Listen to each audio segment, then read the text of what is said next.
in 5, 4, 3, 2, and 1. The Philosophers are back for a Miami Grand Prix recap. As always, you can catch us at F1_philosophy at Instagram, F1 Philosophy at YouTube, and F1 Philosophy Pod at gmail.com. If you have any questions. Sean, I tried out the Philosophers. Is that a good name? I'm not sure I'm the one that needs to make that decision. Oh, fuck. Yeah, I was hoping you wouldn't say that. I think that's something that the fans will have to decide for us or help us decide. Okay. I thought you were deferring to me. I thought that was a big mistake.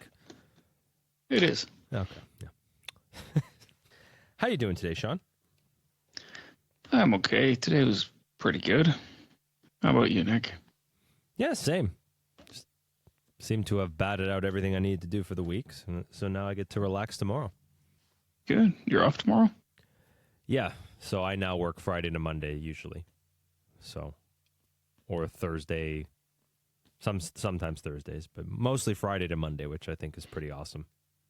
Not bad. Think about it. Like my weekends are against the grain at all times. Not sure I follow you there. So anyone who wants to have a getaway, like I'm not going into traffic. Tuesdays. I see what you mean. Yeah.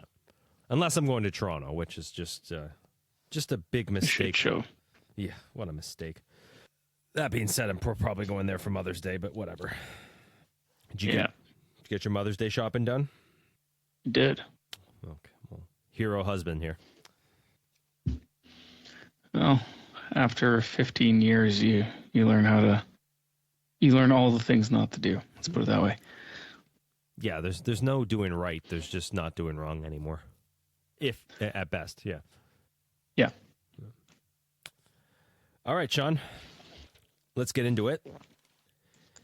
So the top 10 today, on Sunday for the Miami Grand Prix.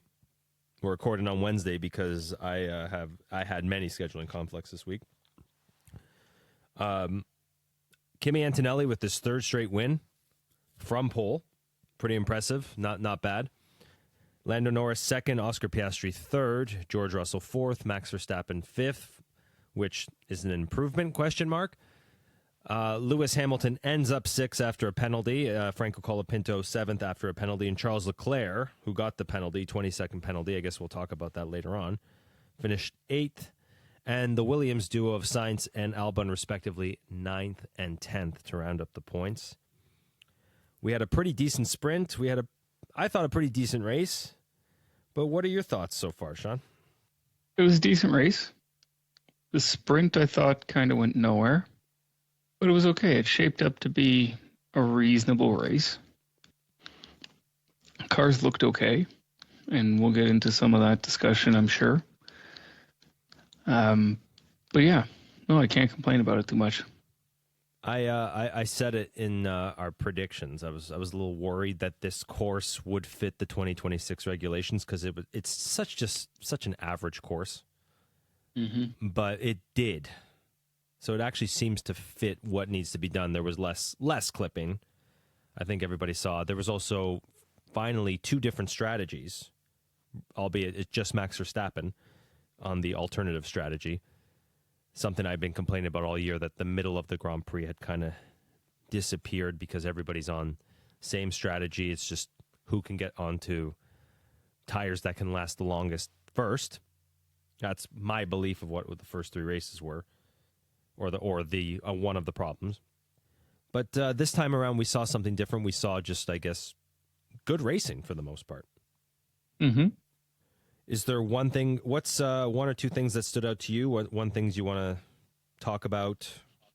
I guess to start off on a positive note, the cars looked really good around there.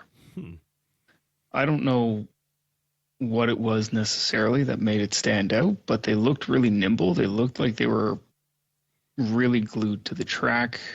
Everybody seemed to be enjoying it for the most part. So that's nice to see.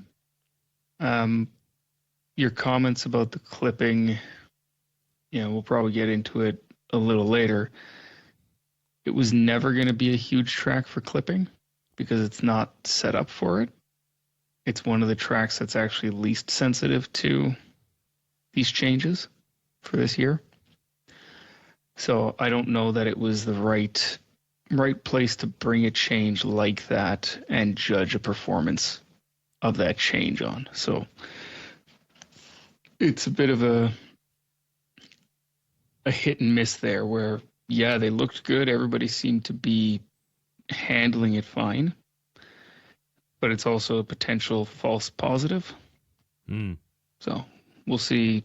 Canada should be the exact opposite of it. So we'll see how that plays out. You did warn. You did warn here last week on this very podcast. You said as much, and I'm inclined to agree with you. I just think it finally helped everybody chill the fuck out. Yes. Yeah, there was less craziness comments from the fan base. There was just more. It was just the refresh that Formula One needed. But we'll see in 2 weeks' time, I guess. Yeah, kind of feels to me like a little bit of placebo. Take 5 weeks off, let them forget what they saw, and then tell them we changed something. And whether it actually changed or not, they're going to like it because we told them it's changing. It's changing towards the way that they want. Which, as we discussed, not really, because it is slowing the cars down. It's just feeding into, I was told not to like this, so I don't like it. Therefore, take it away and I'll like it again. Right? Which they haven't taken away anything. It's all still there. They just didn't show you the camera as much, or they didn't show you the data as much when these cars were doing that. Which at Miami is only one location. It's really only the main straight at the end of the lap. And it is, I mean, by modern F1 standards, a shorter straight than most. So, yeah, we didn't see it because it wasn't necessary. Wait till we get to Spa. Or even the long straight leading into the Wall of Champions in a couple weeks, right? That's I think the litmus test. Even the run up to the hairpin in Canada. So you're going to have it on both ends of the hairpin. Oh, fuck, yeah. I didn't even think of that. Yeah. What's the negative? You said we want to start in a positive. Is there a negative, or is there just more positives? George Russell's a whole lot of negative. Everybody decided to bring upgrades for the most part, except Mercedes. Mercedes decided they needed 2 more weeks, so they'll bring it in Canada. And there was some conversation about why that made sense or didn't make sense. But I mean, based on Antonelli, you don't need the upgrade. Based on George Russell, they're sliding backwards real fast. Which I think goes to what I've been saying since Singapore of last year. The guy isn't a driver. Like, yeah, you can put him behind the wheel of a race car and he'll drive it. But he doesn't know how to do the work himself. And this shows, right? Whatever godforsaken abomination is behind that wheel, it's not a human, is what you're trying to say. Exactly. And I'm not sure if you saw the Mercedes on Instagram had an ad campaign for Einhell, which is one of their sponsors. And I guess they do like garden equipment, like lawnmowers and shit and other stuff. And George Russell was in it, very well dressed, mowing a lawn, trimming some hedges. And I looked at these pictures several times and I was like, this doesn't look real. Like, it's a photo shoot with a real person, but it actually looks like an AI generated slop image. God. It didn't do anything to help my theory about him. That's the conspiracy of a century, if you call this. If this ends up being true 20 years later. That George Russell was the first autonomous humanoid AI-driven robot? Yeah, what was that movie called? Deus Ex Machina or something? Like they created someone in a house or something. and then he got out into the world and became a Formula One driver. Like, is that the movie I'm thinking of? Deus Ex Machina, or am I thinking of something else? You need to brush up on your Latin, but you're on the right track. That phrase is basically ghost in the machine. Deus Ex Machina, or something like that. Yeah. Yeah. Okay. There we go. From a guy who's trying to learn Italian, that hurt, Sean. Italian isn't Latin. It's close Latin enough. Is not Italian. It's close fucking enough. I'm trying to think of someone who came into a season with so much hype and fell this flat. And in history, I can think of Juan Pablo Montoya 2005, which isn't a fair comparison because he had Kimi Räikkönen, Michael Schumacher, Fernando Alonso to deal with. That's not a fair comparison. Mm-hmm. I can even think Kimi Räikkönen in 2003, one win the entire season, considering he was considered the favorite for the championship going into the season. But once again, he's going up against Michael. George is going up against someone who hasn't turned 20 yet, and he's losing badly. And he has been preparing for this for how many years? This is awful. More than he should be, yeah. Exactly. Yeah. The closest comparison is Norris, but I don't even think that's fair for Norris. Norris wasn't this bad. George finished 43 seconds off the lead in Max Verstappen territory with the best car. And only because Leclerc had an issue. Only finished fourth. He would have finished, yeah. If Leclerc hadn't had an issue, he would have been able to hold off Russell, which would have put him further, like more than 43 seconds back, because George did have the pace at that point. But we all know George can't get past anybody to save his fucking life. And then sorry, go on. No, and then he would have been in fifth place as well. So he only ended up in fourth position because Ferrari can't seem to build a robust car. Never has been. Yeah, we'll get into that in a bit, I think. He also Verstappen spin, right? So Verstappen probably finishes way ahead of him too if he doesn't spin at the beginning. Yeah, you never know. He was on the strategy he was because of that spin, and that gave him the opportunity to undercut the entire pack, basically. If he hadn't had that spin, would he have been on the main strategy? I think. And if he was, and if he was, then it's a straight up battle with whoever washed out in the pits, right? So it's a completely different race at that point, and you can't really say one way or the other. I'm just saying it could have been worse for George, more than likely. Verstappen only finished a couple tenths behind him, so. Yeah, it wasn't much. Yeah. Verstappen, he's not looking like he gives a shit. He's really, I think I was noticing all weekend, there wasn't that spark. There was still some of the feistiness as we saw on the first lap when he hit 4 cars. I don't know. Did you count more than that? I lost count after he cut off Sainz and hit Albon. And yeah. And that was by what, turn 3? By turn 3, he had, I don't even know, but no, that was the end of the first lap. And he just doesn't look like he's present as he was last year, right? Like last year he had these types of races, but not all in a row. Like he would come back, like he would have these races after a win. Like you would see the faults of Red Bull. You would see the Hungary, and then you'd get the Spa. But this year you're just kind of getting like they're improving, but he's not putting in the work like he used to. I don't know. Did you see that? Did you see something different out of Max, or you just think the car's still that bad and it needs that much improvement? I mean, based on his qualifying pace and what we saw in the race, I don't think the car is getting worse. It's getting better, and Max is getting more used to it. I truly feel like he is not enjoying the reg set, and this is his response to it. Right? It's frustration, and it's everything coming out in the way that he drives, and we've seen that before. So it's not surprising to me. But at the end of the day, he's still Max Verstappen. He's still going to drive like the android that he is. Yeah.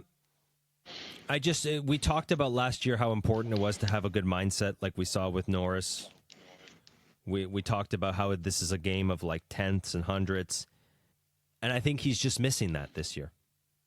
And I wonder if he gets it back, and I wonder if he's just slowly getting used to the fact that he's going to be an endurance racer come 27, 28, because that seems to be where he's enjoying himself. And so I don't know. Like, are we going to see Max come back in a big way, or is this it? Is this what we're going to see all year? Yeah, I mean, who knows? I think one way or the other, Max is going to end up in endurance racing. Yeah, I'm pretty sure he's racing the 24 Hours of Nürburgring this year because it doesn't conflict with the calendar. So we'll see. And, I don't want to jinx it, but it wouldn't surprise me if he ended up out on, hour 2 of 24 with a car problem or an accident. And then it was all for naught, right? That's the downside of endurance racing. It's very easy to go wrong, and then you're out for the majority of the race, not to be seen again. So I think that's part of the reality of endurance racing that he won't like. Whereas F1, there's shorter sessions, you can get away with being a little bit more brave, let's call it. Endurance racing, you have to have a little bit more patience, right? So I don't think we're going to lose Max Verstappen to endurance racing. I think it's going to be something he does until he can't do F1 anymore, and then he'll make a decision to do it full time, right? Age doesn't seem to be a factor in endurance racing these days. At least not as much as the F1. It's a very good point, right? Like, why just go full into endurance when you can still do it on the side until you're ready to jump head first? Good point. Yeah. And it's his own team. He's got his own crew and drivers and everything else. So why not?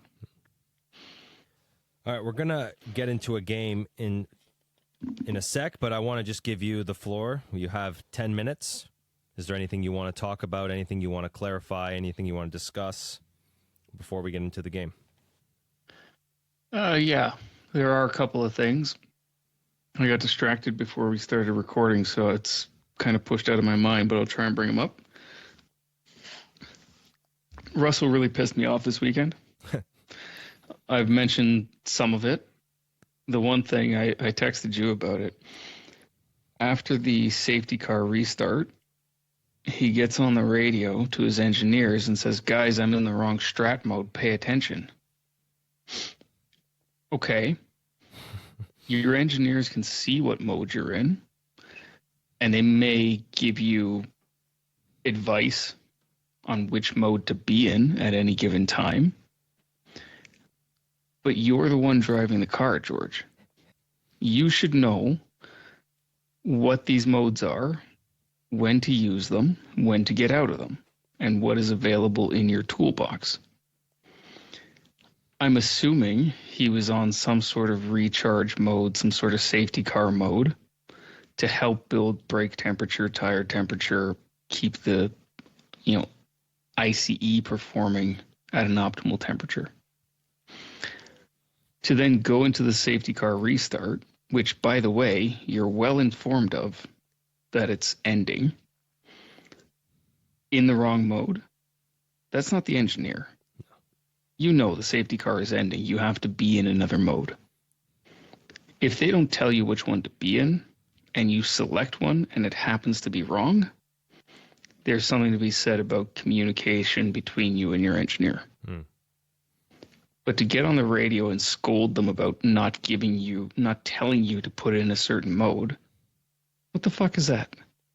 You're the one driving the car. You should know, safety car is ending, I have to put it in a mode. So do it. And if you forget to do it, don't fucking yell at the engineer. Quietly put it in the mode you're supposed to, and don't talk about it again. It sounds like that was for us to make an excuse. I think that's what you're alluding to. For his poor performance. No. I mean, possibly. That's something I hadn't considered. I chalked it up to him being an arrogant little twat. Right? He's too good. He's too good to pick his own modes. It should be given to him, kind of thing. Which, for fuck's sake, George, you can't process your own data. You can't learn anything in practice. You can't make a setup direction without using somebody else's homework. And now you want your engineers to baby you on every mode at every time when a safety car restart is nothing new. He's been in the sport for how many years now, Nick? 2019. So this is his 8th season. 8 seasons. How many safety cars has he seen in 8 seasons? A lot. At the beginning, most of them were caused by him, so maybe not as many as we think. That's fair. Yeah, but you get the point. I do, yeah. So that really pissed me off. But, I mean, largely that is the worst thing to have come out of this weekend. I really didn't see a whole lot of bad. It's this boy Prince attitude that he's always had. Like, This is my sport to inherit.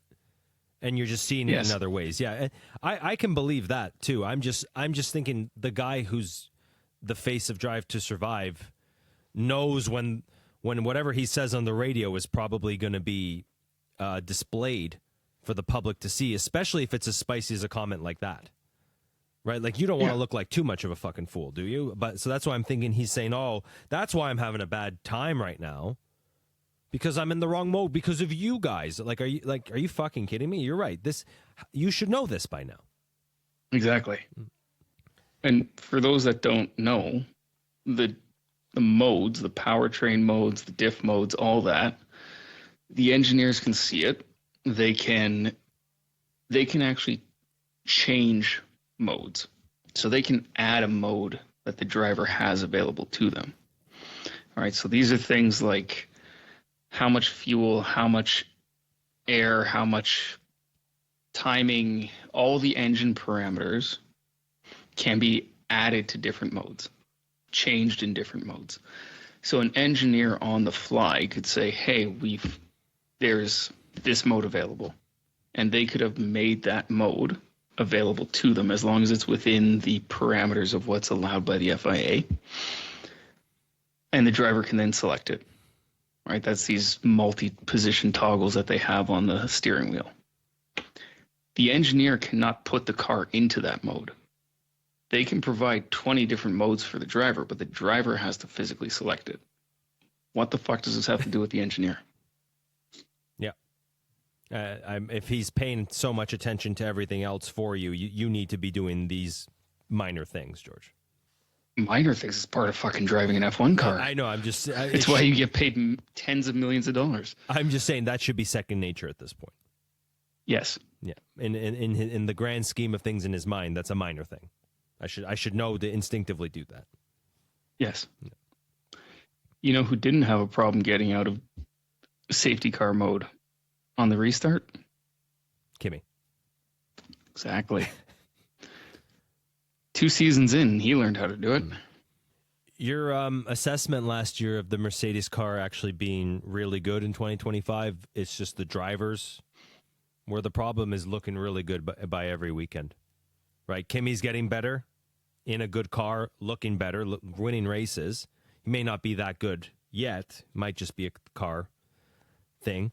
Mm-hmm. But George is just making a fool of himself. How good was that Mercedes last year? It must have been even better than we could imagine. It was definitely better than the performance they got out of it, yes. Mm. Yeah. So, I've ranted enough about George. I think Kimmy did phenomenal. Still lost it on the start. Yeah. But was able to come back pretty quickly. So I don't want to chalk that up to the changes that they made. But he definitely had the best start he's had all season, I think. Yeah. Good start from Verstappen finally, too. Good start from the McLarens now who seem to have figured this out. I think what we saw at turn 1 was probably a result of all of them going, holy shit, these things start faster now. Yeah. They didn't expect to be 3 wide into the first turn. And it could explain Verstappen not realizing how much power he had and losing the car. Yeah, I mean, he did get onto that curb pretty well, but he recovered that spin immaculately. A lesser driver would not have been able to do that. Yeah. And to come back... without hitting anybody. That was a miracle. I don't know if that's him, but... time will tell. Sorry, you were saying? No, that's it. I was just going to add to that point. Like, that was a miracle. Like, it's amazing. Any last points before we get into our game of the week? No, let's get into it. All right. This week we're doing confirm or deny. We're gonna circle back to some classics like toss up soon, but I really like this one, so I wanted to give it a try, see how we do with it. Confirm or deny is I'm gonna make a statement, like just a statement that I'm gonna treat as fact. So just a straight up statement, like Valtteri Bottas has blonde hair. Confirm or deny? Right, and you're gonna say confirm. I see him with blonde hair all the time and a blonde mustache and a weird looking mullet. Or you're going to deny it and say, you know what? The more I look at it, it's red. And that may be wrong, but this is what your opinion is in the moment. I see. Yeah. So I have 5 statements here, and you're either going to confirm or deny. Okay, so for the first one, confirm or deny, Ferrari will finish P2 in the Constructors. I'll deny that one. Ooh. They're there now. They will continue to score points. But now that Max has proven he can get up there, and now that McLaren has 2 drivers willing to get up there, there's not a hope in hell that they hold P2. No. They didn't end up in P2 last year, right? They lost that by the end of this. Yeah, P4 by year's end. P4. What a fucking catastrophe. So it's going to be similar. It may not be as bad, but it wouldn't surprise me if they slipped to 3 or 4. I'll deny as well. I think at this point they've developed enough scored enough points that they're probably going to be in P3, because can Max Verstappen really by himself catch up at this point when they have a car good enough to be in the top 10 every week? And Hadjar may come to play. Yeah, sorry. No, sorry. I was just going to say it's a race win. It's 25 points between McLaren and Ferrari at the moment. Wow. Yeah, but Red Bull. Can Red Bull catch? I agree with you that Ferrari's not going to finish P2. Okay, Red Bull, that's a bit more of a stretch. That's 80-something points. Yes. So, yeah. Once again, I feel vindicated because I said this car may be good preseason, but they're just not going to keep up with development. And just 5 weeks with an ability to catch up, to ability to show that you had something, and you fell further behind Mercedes and now fell behind McLaren for sure, and potentially even half of Red Bull. Isaac may yet figure this out. I have faith. We did say that last year, but it's just ridiculous. They're just the same old team, and it's just to see it was a 6th and 7th from stupid mistakes before a ridiculous penalty. Well, not a ridiculous penalty, but from a big penalty, and then it's a 6-8, right? So this is all too familiar. Yeah, it is, and the penalty, you could probably call it ridiculous. I understand why they gave it to him, and I'm not going to argue that it wasn't warranted. But I feel like they're stretching the rule book a little bit on that one. He had a problem, and I think ultimately they gave him the penalty because he was trying to stay ahead of Russell, even though he knew he had a problem. So that's why I'm not arguing it. But that goes to show you that deep down Ferrari is still Ferrari. There's still Stellantis. I don't know what happened. We didn't see in the broadcast, we didn't see the spin. They cut away from Leclerc basically as he started to spin. So I don't know what caused it, whether it was a lockup or a failure of some sort, but it was a pretty big spin. He recovered from it fine, but it does seem like a car reliability problem. And we're 4 races in. Yep. It's not a good sign, guys. Yeah, a spin doesn't cause suspension failure, right, or whatever it was. It looked like he had some type of power steering problem, or who knows what it was. Yeah. Yeah, it was one side. So I think he said he couldn't turn right or turn left, whichever one it was. But that would indicate like a track rod, a steering arm problem, which curbs can do that.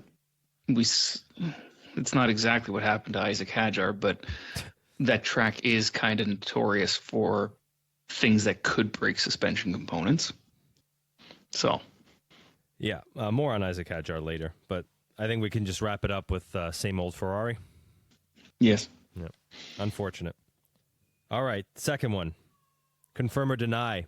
Alpine will finish ahead of Haas. I have to take a second here to look at where we are. Alpine is currently ahead of Haas.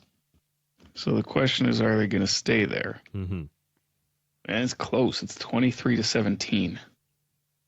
Looks like Alpine's... But Haas... Looks like Alpine's second driver is doing more than Haas's second driver, shall we say. You're referring to Colapinto versus Behrman? Versus Ocon. Ocon, sorry. Yes, that is who I meant. My mistake.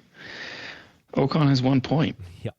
And Colapinto has 5. Yes. I think more now because of the penalty. I think he got 7th. Should update that, yeah. No, this is updated. Huh. This was after all the penalties. Okay. Sorry, Colapinto has 4 points from Miami and 1 from China. That's what the 5 is. So, sorry, the question was Alpine finishes ahead of Haas? Will finish ahead of Haas. Do you confirm or deny that? I will confirm that. That is the benefit of having a somewhat decent car and a Mercedes engine. Yeah. When you're compared to a Ferrari engined car. It all looked so good for Haas at the beginning, right? It all looked like this could be a good year for them. I still think these two will fight for 5th. I think eventually Alpine will run away. But at the moment, I don't know that they'll run away. From what I've seen from Behrman, I have faith that he will come back. He is pointsless in the last 3 competitive sessions. I think that's what I saw here. Yep, Japan, the sprint. Yep. Yeah, I'm trying to find him on my list. He's higher up than I expected. Yes, pointsless in the last 3, which isn't saying much because it's 1.5 weekends. We'll see what happens in Canada because Canada is a completely different track. I don't know that Miami is what Haas was expecting or was what Haas is geared towards. Canada might be more beneficial to them. You've got a lot of hard stops and leading into what am I trying to say here, Nick? Left-handers, right-handers? You've got a lot of high speed, not necessarily corners, but a lot of high speed sections into hard braking points that benefit good traction out of the corner and good acceleration, which is where the small turbos come in. So yes, Canada has 2 long straights leading into and out of the hairpin, which is where Mercedes is going to benefit from their top end if the car is set up to do it. But over, let's say, sectors 1 and 2 in Canada, you're going to benefit from being able to pull away from the corner very quickly, which is where Audi is going to suffer and Ferrari is going to be is going to benefit from it. And that's why I think Haas might have the advantage there. No, but this is good. It sounds like weekend to weekend they will be going back and forth. Potentially. Yeah. I'll confirm it for now. I still think Gasly's the best of their 4. I'm just not sold on Colapinto yet. one good weekend does not make him. He might yet be better than Ocon, but this will be a back and forth till the end, is what I'm getting at. But I'll confirm Alpine will get it. We'll finish ahead of Haas. Okay. All right. Next one. Confirm or deny. Kimi Antonelli will win 9 races this season. 9 races. He's already at 3. Yeah. How many more do we have to go? 17. Or 18. 17. No, 18. Sorry, 18. Well, let's look at it this way. We have 19. Oh, we have 19 late races left. Okay. Sorry, that might be including sprints. But there is a possibility that we will lose 1, 2, 3. Yes, there's a possibility we will lose 3 more races. Qatar. Which would put us at Qatar, Abu Dhabi, and Azerbaijan. Oh, wow. Yeah. Because they're east of Turkey, they fall within the area that is of concern. So if we lose those, it's 16, and then that puts a lot more pressure on Kimi to win a higher portion of those 16. 9 is also a good number that he will be the champion. Let's put it that way, too. Considering Verstappen won 7, wasn't the champion last year. Yeah. Yeah. I'm gonna go bold and say yes. I confirm it. He does. I'm seeing good things out of Kimi, and I kind of, at this point, I'm rooting for him. I don't like Mercedes. Prior to this year, I would not have been on the Kimi bandwagon. But I mean, his performance the last 3 competitive sessions in the last 3 weekends has been impressive. It's true, yeah. He's someone to root for, right? Like when the thought was Mercedes was going to win and George Russell's going to run away with it, it just seemed like such a villain arc that we all hated. But now this is a positive. This is a good kid taking some good form right now with a good car. It's nice to watch. Yeah. And I want to go back to something you mentioned in the last episode. Is it Peter Windsor from the race? Do I have that right? Yes. You mentioned, he's kind of like a rat leaving a sinking ship last episode because he was all for these new regulation sets. And after one race, he's, completely turned. And there's a lot of that same mentality around the George Russell thing, right? Yes. At the beginning of the season, it was, Mercedes is going to be great. Mercedes is going to be amazing. And George Russell is going to be the champion. Says who? Yeah. Why is George the favorite? Mm-hmm. Because he's been there longer? He's fucking useless. Always has been. Hamilton never liked the ground effects cars, couldn't get behind them. So he wasn't providing any input. So George lucked out and got a couple of wins and got some better results because Hamilton was so dejected from that regulation set that he didn't try. Russell was never going to be the champion. And now everybody's going, oh shit, Kimi won 3 in a row. Maybe it's Kimi. Just agree. It's great performance. And I'm willing to go all in and say if he keeps this up, yeah, he could be champion, which would be phenomenal. I think that would make him the youngest champion, would it not? Or is this Vettel still beat him? No, I think Vettel was older. Vettel would have been 22 or 23. So, yeah, it would make him the youngest champion, which would be phenomenal. But I guarantee you, in the next couple weekends, if he keeps this up, everything changes to, Kimi's the definite champion. And everybody forgets about George. Like you said, rats from a fucking sinking ship. There's also no background. Like, you're right. There's the rats leaving the sinking ship with the George Russell train because there's no questions every week. How is George going to respond? What is Mercedes doing? They're not asking Toto Wolff every week. What is Mercedes doing to help George along here? No, it's just, this is really cool. I wonder if Kimi can keep this up. What are you doing to help this season go along? Completely the opposite from McLaren last year. Lando had to win. Every year they had to. Yes. Every race we had to report as to why Lando had to come back and be so good. There's none of that with George. They don't care. Oh, and I can tell you exactly what will come out of Toto's mouth. Maybe not word for word, but the general gist of it will be, we built a good car. We have two good drivers. We always believed in Antonelli, and we believed in George, and Antonelli happened to be the better one at the moment. Mm-hmm. Very diplomatic, very professional. That's what Toto will phrase it as. But deep down, he's going to go into the trailer after the races and beat the shit out of George for underperforming.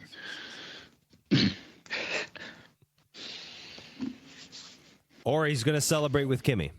And that 1 year. Why can't he do both? Well, good point.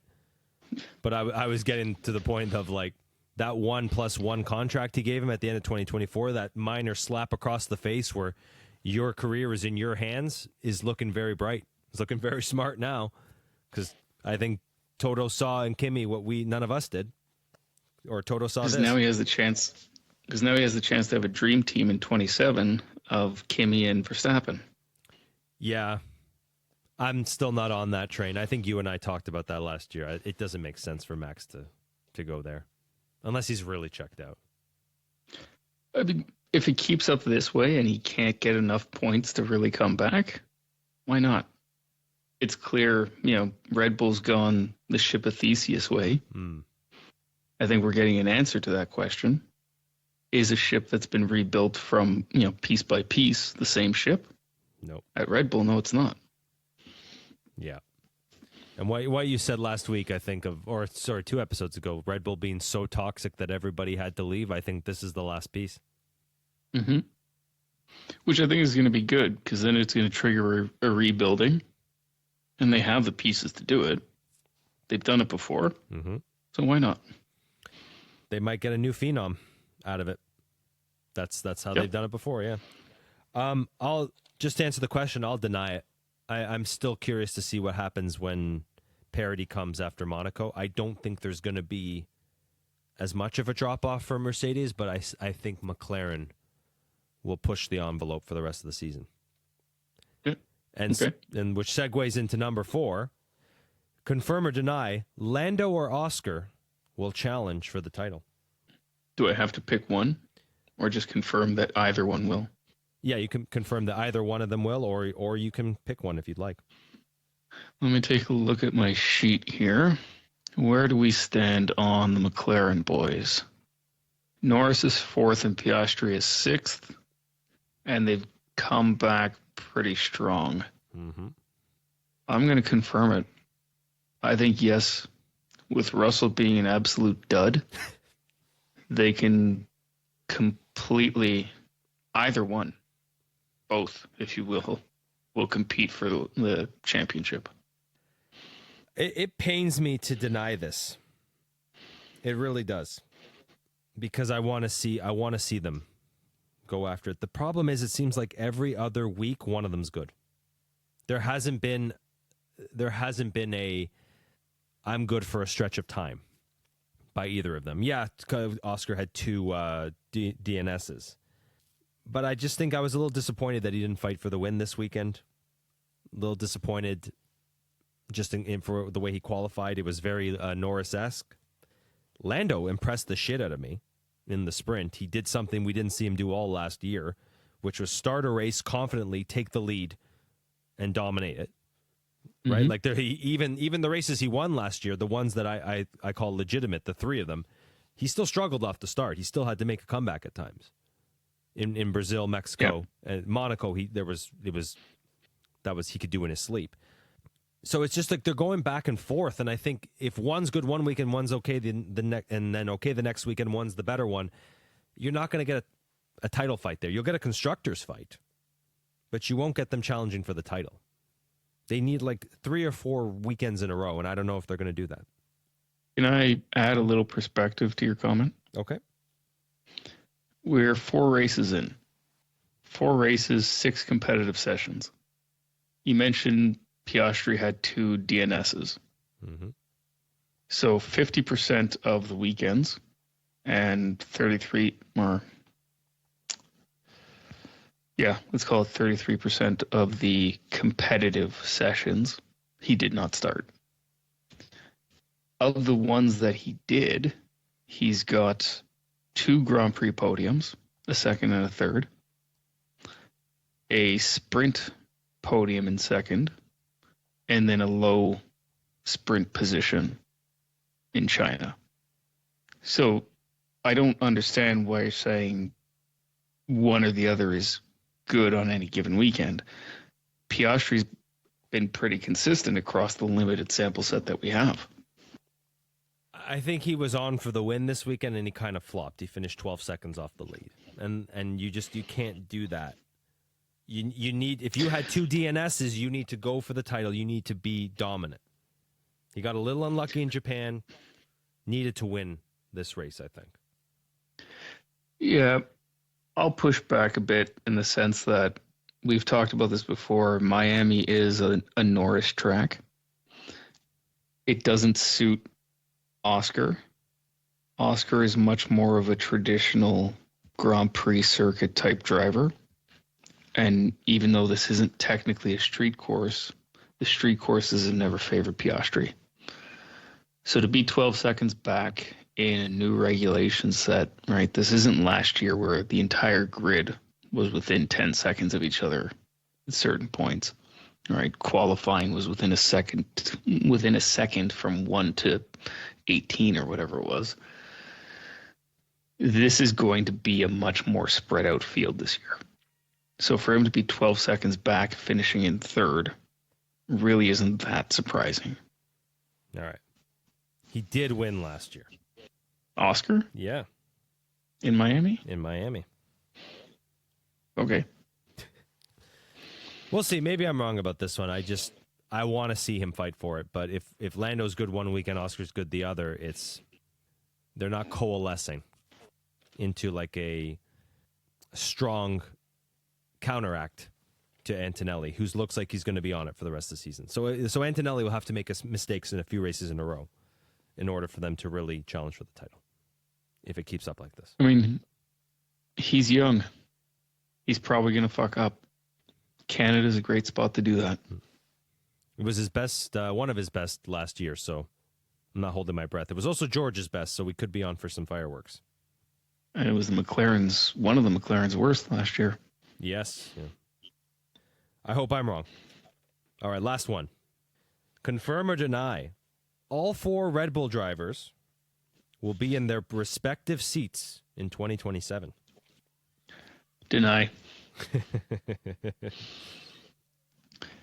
If the season continues the way it is, with Max, let's say, overperforming, getting good qualifying results, finishing near the podium, that kind of thing, and Hajar mid-pack, DNFing, whatever, because the car is difficult to drive, I see Verstappen leaving.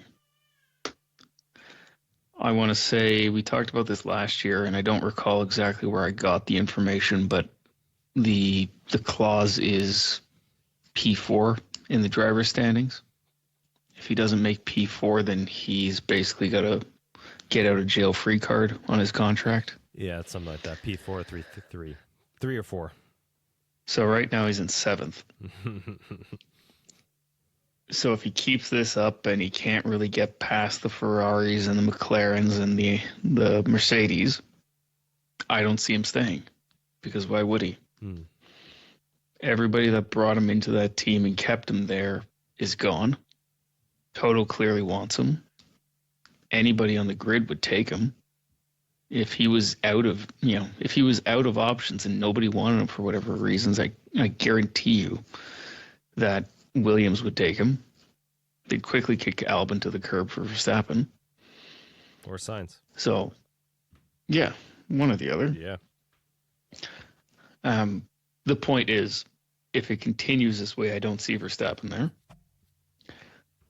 I think with Laurent, they're making the calls now. I don't see the second seat as being so toxic. So I see Isaac staying. I see Lindblad staying because it would kind of be unfair to show him the door when he does have points currently, and there's no reason to suspect that he won't continue to score points. Limited in nature. But I also don't see Lawson staying. I think this year might be the end of Lawson. The only way he keeps his seat is if the management at RB says it's unfair to kick him to the curb based on his performance in a new regulation set. He does have decent points at the moment. He's got 10 points. So, depending on how the rest of the season goes, if he goes downhill, there might be a chance that he's gone as well. I agree, but I'm starting to think those points were lucky. We're just a lucky situation because everything I predicted about them preseason looks about right. Lawson is just too brash, causing accidents that he didn't need to cause. In a weekend where he was about to score big points at a time they could have kept up with Haas and Alpine and kicked Williams down, causes a big accident that changes the whole Grand Prix over nothing. And this is not the first time we've seen that. And on top of that, Lindblad is the last 3 races since Australia, he's just been in the middle of nowhere every race, like running a race of his own. I think he'll stay. I may even think he'll get promoted because you're right. I think Verstappen and Lawson look very vulnerable. This is more me talking about Lawson. I think he's just very a negative on either team. How do you keep him? And Hadjar, had a bad weekend, so I wanted to see if I could get something spicy out of you. But Isaac's solid. I think he had a really shit weekend, and it's a shame because he was on for some points. I think potentially even big points. Yeah. So maybe a couple comments on that because those 2 drivers, Lawson and Hadjar, both DNF'd from Miami for 2 different reasons, but legitimate reasons. Hadjar coming back from a disqualification in qualifying, trying to push the car to its limits, right? So he had to clear the entire field, and he was doing pretty well. And he pushed it too close to the edge and clipped the inside wall of the chicane, and that was all she wrote. Sent him to the outside on the exit and done. Rookie mistake. We see it all the time in Monaco, right? The difference is Monaco has Tech Pro around the chicanes, which move. In Miami, it's a concrete barrier. I don't know why it's a concrete barrier that close to the track. Sounds like a safety issue to me, FIA. Could be Tech Pro. It's a fucking parking lot. So why? But nonetheless, it's a concrete barrier. He hit it, broke the suspension, done. A young, hungry driver trying to push the limit is what we want in F1. Yes. And that's what happens. So I don't fault him for it. Yes, he made a mistake. He beat himself up more than we could. Yeah. So that, I think, is that. Lawson, it looked like a shitty move from Lawson. But based on what we know about his eventual DNF, it was a car failure. And I'm not a huge Lawson fan anymore. At one point I was. Since his, let's say, formal entry into F1, he's shown exactly what you said. He's too brash. He fights when he shouldn't fight. He doesn't know when to say uncle. This was not that. He had a massive lockup going into the end of the straight, and that's what put him into Gasly. And that's eventually what ended up with them deciding to DNF the car. It was a transmission fault, which the MGUK is inside the transmission. And it was basically I don't know the exact details of it, but what it looked like was there was not enough retardation from the MGUK. So he ended up on the brakes too hard, locked up the front wheels, pushed directly into Gasly. So that does seem to be a technical problem, not a Lawson problem. Well, he better show something in the coming weeks. Canada might help them, but then we're into Monaco, so he's going to crash there. Spain might help him. Austria, probably not bad. He was good in Austria. Then we're into the UK. Yeah. UK is going to be hit and miss. Spa, he might be okay. So we're into a run of tracks where he's probably going to be reasonable. We'll see. I got to end it there. We'll be back after Canada. It's a shame we're not going this year. Really I dropped the ball on that. Well, no, Nick, I think our fans dropped the ball on that. They need to be getting the word out that we exist and that we're the only thing worth listening to in F1. That way YouTube and Spotify and everybody else will pay us, and then we can go for free. Yeah, fans. Way to drop the ball. All right, everybody. F1_philosophy at Instagram, name changing soon. Please help us out with that. I'll do a poll on YouTube. F1 Philosophy at YouTube and F1philosophypod at gmail.com for any questions. Sean, you have yourself a good night and a good week, and we'll talk soon. All right. Good night, Nick. Good night, everyone.